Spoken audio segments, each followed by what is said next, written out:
Video aksi seorang remaja pria berjalan catwalk bak model fashion show, viral di TikTok. Uniknya, remaja pria ini memakai gaun dari kain yang ada di rumah, dari spray tempat tidur hingga selimut. Sosok remaja itu terungkap pertama kali pada video akun TikTok, @alanhadid. Ada satu video aksi remaja itu, yang paling banyak ditonton hingga 10 juta orang.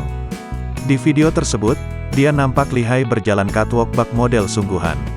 Sejumlah warganet pun memuji gaya remaja pria itu.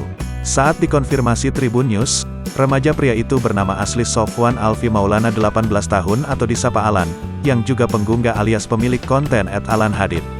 Remaja asal Banjarbaru, Kalimantan Selatan ini kerap membagi rekaman aksi catwalknya itu.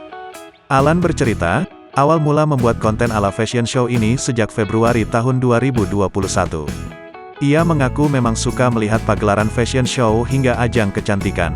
Awal konten aku cuma catwalk aja pakai jubah. Aku suka catwalk itu karena aku sering nonton ajang kecantikan, seperti Putri Indonesia, Miss Universe, ceritanya saat dihubungi, Rabu, tanggal 8 September tahun 2021.